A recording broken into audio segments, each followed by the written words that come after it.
Hello and welcome to MPPSC Adda. Welcome to today's daily answer writing class. Right आज हम बहुत ही important question deal करने वाले हैं, इसको कैसे आंसर करना है, क्योंकि ये MPPSC मेंस में पूछता है रिगार्डिंग मध्यम मार्ग and the concept of momentariness related to the philosophy of Buddhism. Right, it is very very important topic in Buddhism. So let's see in the today's class how we can answer it in the mains examination. Right, before that, very important announcement regarding the foundation batch and the mock interviews. 13th अप्रैल को slots full हो गए हैं, 14th अप्रैल के slots open हैं. So please जिनको भी mock interviews face करने हैं वो अपने आप को रजिस्टर कर सकते हैं नंबर पे, गिवन नंबर पे मैसेज करके, एंड अपना डैप शेयर कर सकते हैं so that they can be questioned accordingly. चलिए, so next important point, how we give feedback. So this is the way we are providing feedback on each and every point, and you will get a very specific idea about how to improve your presentation in the final interview. So today's question is, how has Gautam Buddha propounded the theory of Madhyam Marg with momentariness? Right, so this question has been asked in mains examination, so you need to be very alert while listening to this class. देखिए, very fundamental thing which I am going to start with is that Buddha said about 4 noble truths. ये हम सबको पता है, right, हम सब ने कहीं ना कहीं पढ़ा है. सो अगर नहीं पढ़ा है तो आज हम उसको डिटेल में देख लेंगे. So no need to worry. 4 noble truth, 4 noble truths के बारे में उन्होंने बताया. अब that truth is about what? About life, about existence. This is the fundamental thing we need to understand. Right, in the 4 noble truths, the 4th step is very important. 4th step is very important. So before starting to answer the question, मैं थोड़ा सा background आपको समझा रहा हूँ. 4th step is related to the अष्टांगिक मार्ग. ये word भी आप लोगों ने सुना होगा, अष्टांगिक मार्ग. This is very famous things in the Buddhist philosophy. So अष्टांगिक मार्ग, अष्टांगिक मार्ग में पहला पॉइंट होता है right view.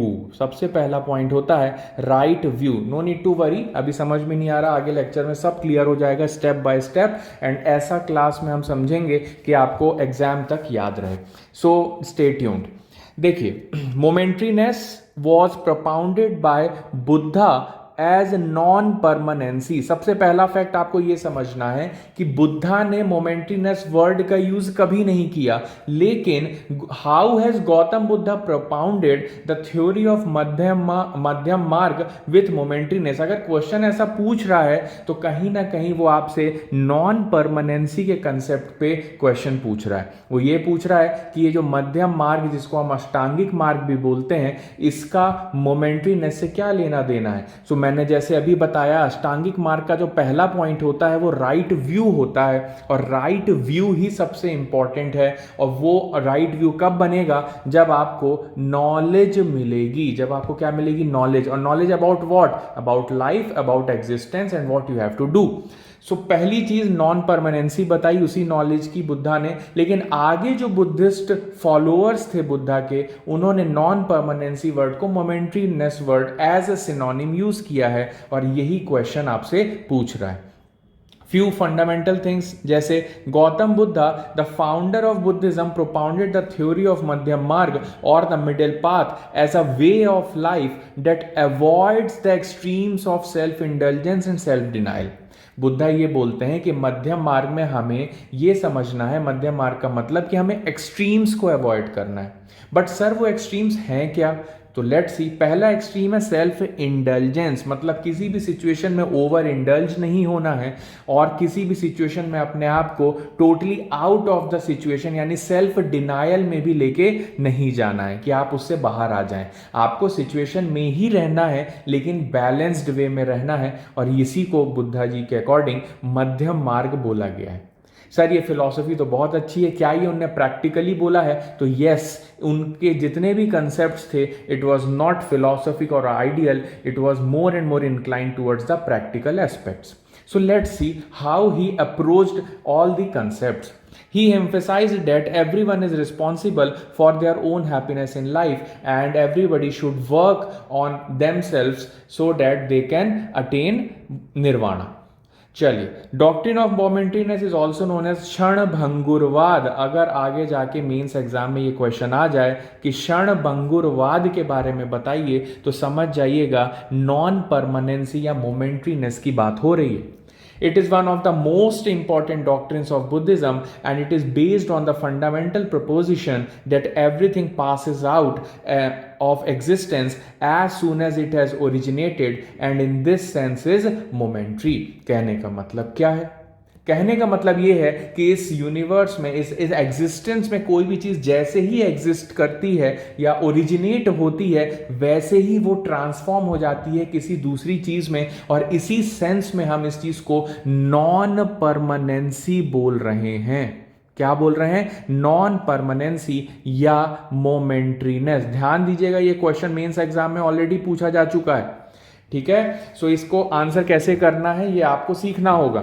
Next point, this doctrine is closely tied to the basic principles of impermanence, the causal law of प्रतीत समुत्पाद and the theory of no soul that later was developed into the form of momentariness theory. तो according to the Buddha there are 3 important concept. पहला उन्होंने concept दिया जिसको हम बोलते हैं अनात्त। कौन सा कंसेप्ट दिया? अनात्त। याद रखिएगा, ये एक 2 मार्कर में आ सकता है, पेपर 4 में बता रहा हूं फिलॉसफी में। 2 मार्कर, अनात्त। अनात्त मतलब नो सोल, मतलब बुद्धा सोल के एग्जिस्टेंस को डिनाई करते हैं, राइट। उसके बाद क्या है next important aspect? Causal law. Causal law की बात कर रहे हैं। कॉजल लॉ क्या है? प्रतीत समुत्पाद यानी dependent origination. This is the next important point which is very very important, right. तो डिपेंडेंट ओरिजिनेशन किन चीजों का? इम्परमानेंट चीजों का। वो किस साइकिल से होके गुजरती हैं? तो पहला हो गया इम्परमानेंस यानी नॉन परमानेंट। सेकंड हो गया जो नॉन परमानेंट थिंग है वो एक कॉजल लॉ से गुजरती हैं, और नंबर 3 हो गया नो सोल एग्जिस्टेंस। ये तीनों कंसेप्ट मिला देते हैं तो बनता है the theory of momentariness. This is very very important.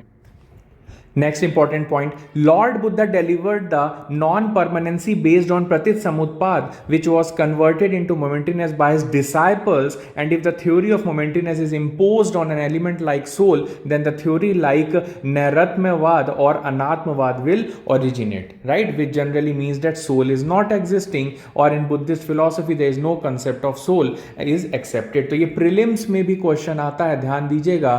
Prelims में पूछा जाता है कि in Buddhist philosophy soul exist करती है या नहीं करती है, तो आपको बताना है अनात्त। अनात्त मतलब there is no soul existing.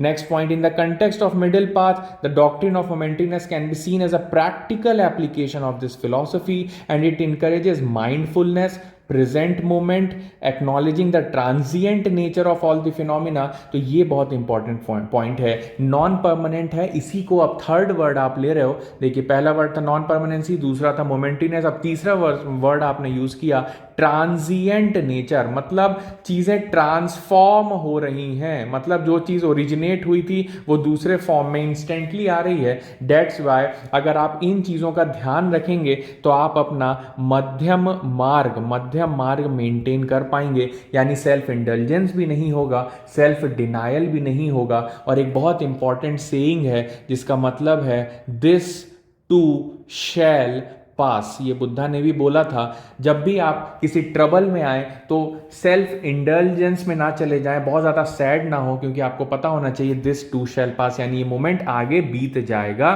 So B काम। चलिए, next important point, in the context of the middle path, this can be seen as a practical application, and this aligns with the middle path's emphasis on moderation and balance, steering clear of both hedonistic pleasure and severe asceticism. तो severe asceticism क्या है? self denial. hedonistic pleasure क्या है? self indulgence. चलिए, next important point, अब हम छोटे से कंसेप्ट को लेते हैं कि सर प्रतीत समुत्पाद, नो सोल तो मुझे समझ में आ गया, अब मुझे आप प्रतीत समुत्पाद बता दीजिए और नॉन परमानेंट समझा दीजिए। तो देखिए, व्हाट इज प्रतीत समुत्पाद? ये आपको 7 मार्कर में भी आ सकता है, 2 मार्कर में भी आ सकता है। How will we answer that?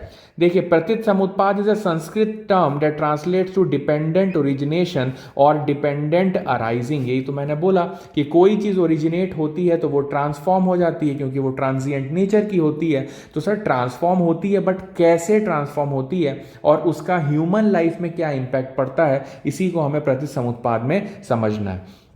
So it refers to the Buddhist understanding that all phenomena are interconnected and arise in dependence on the various causes and conditions। तो बुद्ध प्रतीत समुत्पाद की डिपेंडेंट ओरिजिनेशन थ्योरी से ये समझाते हैं कि कैसे हम इस वर्ल्ड को परमानेंट मान लेते हैं और उसमें इंडल्ज हो जाते हैं, और उसके कारण हमारी लाइफ कैसे birth after birth dependent origination के फॉर्म में कनेक्ट हो जाती है।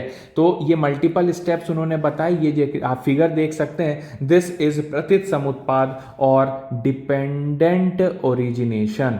फिर से बोल रहा हूं, दिस इज प्रतीत समुत्पाद और डिपेंडेंट ओरिजिनेशन, जिसमें पहला step ignorance, number 2 mental formations, number 3 consciousness, number 4 name and form, number 5 6 senses, number 6 contact, number 7 feeling and sensation, number 8 desire, number 9 possession, number 10 craving for existence, number 11 birth and number 12 aging and death। इसका मतलब ये कितने step की process है dependent origination की? ये 12 steps की process है। फिर से देखते हैं इसको ध्यान से। सर ये आपने इसको 3 पार्ट में कैसे डिवाइड किया? देखिए, अगर आप इग्नोरेंट हैं और आपने लास्ट बर्थ में वही सारी चीज़ें की हैं जो आप आगे देखेंगे, that is possession, self indulgence, तो आप पास्ट लाइफ में ऐसी मेंटल फॉर्मेशंस करेंगे, जैसे आप यहाँ देख रही हैं, क्रेविंग फॉर एग्जिस्टेंस करेंगे सो डैट आपकी फिर से नया बर्थ हो। और फिर जब प्रेजेंट लाइफ में आएंगे तो आप एक कॉन्शियसनेस लेके बर्थ होंगे, फिर आपको नेम एंड फॉर्म देखेंगे, फिर आपके 6 सेंसेस इंडल्ज होंगे, फिर आप मैटर के कांटेक्ट में आएंगे, फिर फील और सेंसेशन के थ्रू गुजरेंगे, फिर आप प्रोडक्ट्स की ऑब्जेक्ट्स की डिजायर करेंगे, फिर उनका पजेशन करेंगे। जैसे आपको याद है कि पंच महाव्रत में नॉन होल्डिंग बहुत ज़्यादा इंपॉर्टेंट है, लेकिन आप पजेशन करेंगे, आप होल्डिंग करेंगे, फिर क्रेविंग फॉर एग्जिस्टेंस होगी, इसका मतलब मैं और जीऊँ और इसे भोगूं, तो इसके कारण फिर से बर्थ होगा और फिर से एजिंग एंड डेथ होगी फ्यूचर लाइफ में, और ये साइकिल आपका चलता ही चला जाएगा। ध्यान से देखिए, ये प्रतीत समुत्पाद क्वेश्चन भी मेंस एग्जामिनेशन में आ चुका है, इसलिए मैं एक बार ऐसे पढ़ा रहा हूं कि आपका मेंस में सीधे आप आंसर लिख पाएं, इधर अ 7 मार्कर, 2 मार्कर और a 10 marker which is going to come in the mains examination. तो इसको हमने 3 कैटेगरी में डिवाइड किया, past life, current life and future life. And is the ageing and death, और हर चीज़ की शुरुआत कहाँ से होती है? इग्नोरेंस से होती है। और ये इग्नोरेंस क्या है? क्योंकि आपके पास नॉलेज नहीं है, तो नॉलेज क्या रखना है? नॉन परमानेंस का ही तो नॉलेज रखना है, मोमेंट्रीनेस का ही तो नॉलेज रखना है। जैसे ही आपने ये नॉलेज लाए, आपकी इग्नोरेंस गई, आपको विजडम आ गया, और विजडम आ गया तो आप इस साइकिल से धीरे धीरे बाहर आने लगेंगे। और यही तो मध्यम मार्ग है बुद्ध का, कि इस मध्यम मार्ग के थ्रू आप इस एग्जिस्टेंस से और इस प्रतीत समुत्पाद के डिपेंडेंट ओरिजिनेशन से खुद को बाहर ला सकते हैं। इसीलिए इसको फिलॉसॉफिकल पाथ ना बोल के प्रैक्टिकल पाथ बोला गया है बुद्धिज्म को। आई होप ये कंसेप्ट आपको क्लियर हो गया होगा। बहुत ही सिंपलिस्टिक वे में मैं इसको आपके सामने प्रेजेंट कर रहा हूं। According to this concept nothing exist independently और इन आइसोलेशन। ये भी बिल्कुल सही इंपॉर्टेंट पॉइंट है कि डिपेंडेंट है हर चीज ओरिजिन में और एग्जिस्टेंस में, तो वो इंडिपेंडेंट एग्जिस्टेंस नहीं शो कर सकते। सर ये भी समझ गए कि अगर ये नॉलेज आ गया तो हम अष्टांगिक मार्ग को फॉलो कर पाएंगे, यानी राइट व्यू रख पाएंगे। बट अष्टांगिक मार्ग है क्या? नेक्स्ट इंपॉर्टेंट क्वेश्चन आता है। सो लेट्स सी, अष्टांगिक मार्ग समझने से पहले फिर से मैं आपको ब्रीफ कर देता हूँ व्हाट आर द 4 ट्रूथ्स। देखिए, मध्यम मार्ग is the name of 8-fold path which is also called as the अष्टांगिक मार्ग, and 4th noble truth of Buddha is also known as the middle path. तो मिडिल पाथ कौन सा है? 4th noble truth. कौन सा? This, implementing right action. So it is important to note that these teachings are not just philosophical but has to be applied, and by practicing mindfulness, understanding momentary nature and balanced and harmonious way, middle path can be followed. कहाँ है sir ये 4 facts में middle path? ये 4 noble truth में number 4 जो है यही है अष्टांगिक मार्ग, यही है मिडिल पाथ और यही है इम्प्लीमेंटिंग राइट एक्शन। तो सर पहले 3 क्या है? सबसे पहले ये है कि दुख है। नंबर 2 क्या है? कि सफरिंग, इस दुख में, इसमें यहाँ सफरिंग हो रही है। नंबर 3 में है कि इसको इसका सल्यूशन है, राइट। तो पहले में दुख है, दूसरे में कॉज ऑफ दुख है, तीसरे में क्या है, थर्ड में क्या है, सॉल्यूशन ऑफ सफरिंग है, और फोर्थ में क्या है, implementing of right action to come out of this suffering. तो यही आपके 4 नोबल ट्रुथ्स हैं। इसी को थोड़ा सा डिटेल में समझा दे रहा हूं क्विकली, सो डेट आप इनके क्वेश्चंस भी सॉल्व कर पाए। देखिए, ट्रूथ ऑफ दुख, ओरिजिन यानी कॉज ऑफ दुख, एक्सटिंक्शन ऑफ दुख यानी सोल्यूशन ऑफ दुख, and what is the how the extinction can be done, the path leading to extinction of दुख। तो इसमें क्या करना है, दुख को समझना है, दुख के कॉजेस समझना है, सेकेंड स्टेप में, थर्ड में इसके सोल्यूशन फाइंड आउट करना है, और चौथे में प्रैक्टिस करना है। इसका मतलब अष्टांगिक मार्ग एक प्रैक्टिस का पाथ है, ना कि एक फिलोसॉफिकल आइडिया। अब सर ये बता दीजिए कि अष्टांगिक मार्ग में है क्या। So these are the 8 step process. 8 step process को 3 पार्ट में आप डिवाइड कर सकते हैं। पहला विजडम, दूसरा मॉरल ट्रेनिंग, और तीसरा कंसेंट्रेशन ट्रेनिंग। कैसे? हायर विजडम ट्रेनिंग को स्किलफुल व्यू, जो पहला पॉइंट है आपका, करेक्ट व्यू, दूसरा स्किलफुल थॉट यानी करेक्ट इंटेंशन को ही थॉट बोलते हैं। ये दोनों पार्ट हैं हायर विजडम ट्रेनिंग के। ध्यान दीजिएगा, आप में से बहुत से बच्चों को ये पॉइंट पता होंगे, लेकिन ये जो कैटेगराइजेशन है ये आपको समझना बहुत ज़रूरी है, क्योंकि मैक्सिमम स्टूडेंट्स इनके सीक्वेंसिंग गलत लिखते हैं। सीक्वेंस ऑफ 8 स्टेप्स, जैसे डिपेंडेंट ओरिजिनेशन में 12 स्टेप्स थे, अष्टांगिक मार्ग में 8 स्टेप्स हैं, एंड आपको वो सीक्वेंस में लिखना बहुत ज़रूरी है एग्जाम में। तो सीक्वेंस समझेंगे कैसे, वो तब हो पाएगा जब आप 8 स्टेप्स को डिवाइड कर देंगे 3 इंपॉर्टेंट कैटेगरीज में। पहला हायर विजडम ट्रेनिंग में, दूसरा स्टेप हायर मॉरल ट्रेनिंग में, और तीसरा स्टेप यानी third step higher concentration training में, जिसमें एफर्ट, माइंडफुलनेस एंड कंसंट्रेशन आएगा। So first 2 and then 3 and then 3। So wisdom training में व्यू आएंगे एंड थॉट आएगा, यानी इंटेंशन। थॉट को हम इंटेंशन भी लिखते हैं, मैक्सिमम बुक्स में आपको ये भी मिलेगा। मॉरल ट्रेनिंग में देखिए स्पीच, एक्शन और लाइवलीहुड, मतलब बोलना, एक्ट करना और अपना जीवन यापन करना, इसमें आपको मॉरल ट्रेनिंग होती है। कंसंट्रेशन में क्या होता है, एफर्ट, अटेंशन एंड कंसंट्रेशन। तो इस तरह से अब आपको ये अष्टांगिक मार्ग हमेशा याद रहेगा। आंख बंद करके मेरे साथ रिवाइज कर लीजिए। सबसे पहला स्टेप है विजडम ट्रेनिंग। विजडम ट्रेनिंग मतलब मेरे को अपने थॉट्स और व्यूज़ मतलब मेरे को नॉलेज मिलेगा तो विजडम आएगा, और नॉलेज के कारण फिर मेरे बिलीफ सही हो जाएंगे तो थॉट सही हो जाएंगे। तो राइट व्यू, स्किलफुल थॉट। दूसरे में आते हैं मॉरल ट्रेनिंग में। मॉरल ट्रेनिंग में 3 चीज़ों पर ध्यान देना है। एक बार मेरा थॉट सही हो गया तो स्पीच, एक्शन और लाइवलीहुड भी ठीक हो जाएगा, तो सेकेंड कैटेगरी भी डन हो गई।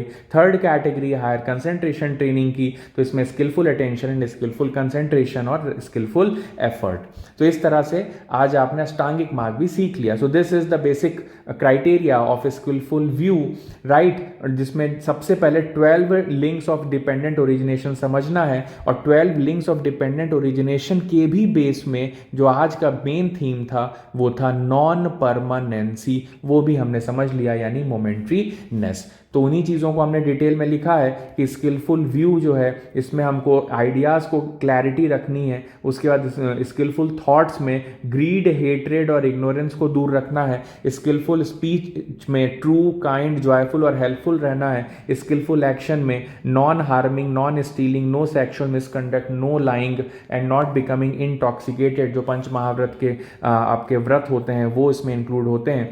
और इसके बाद right skillful livelihood, right livelihood में with no working, refrain from working in the following industries, जैसे gambling, selling human beings, dealing illicit drugs और सेलिंग वेपन्स। इलीगल एक्टिविटीज़ में आपको इन्वॉल्व नहीं होना है। और स्किलफुल एफर्ट आ जाता है तो मतलब कंसंट्रेशन ट्रेनिंग आ गया, अलग कलर से इसको डिनोट किया है। ये बहुत ज़्यादा इंपॉर्टेंट है। अष्टांगिक मार्ग कई बार 10 मार्कर में भी आ जाता है, तो इसको ध्यान से पढ़ लीजिए। स्किलफुल एफर्ट में restraint, abandonment, cultivation of wholesome state and preservation of pre existing wholesome state. Skilful attention में क्या आएगा, इम्परमानेंस को ध्यान रखना है हमेशा। दुख है, दुख का कारण क्या है, purity, impurity and then loving kindness, compassion, equanimity, इसे मेंटेन करना है। और कंसंट्रेशन मतलब ध्यान लगाना है और मेडिटेशन करना है और माइंडफुल रहना है। सो राइट, तो all the 8 steps of the अष्टांगिक मार्ग भी मैंने आपको डिटेल में बता दिए, और इसको 3 कैटेगरी में बहुत ईजिली मैंने डिवाइड कर दिया। So that was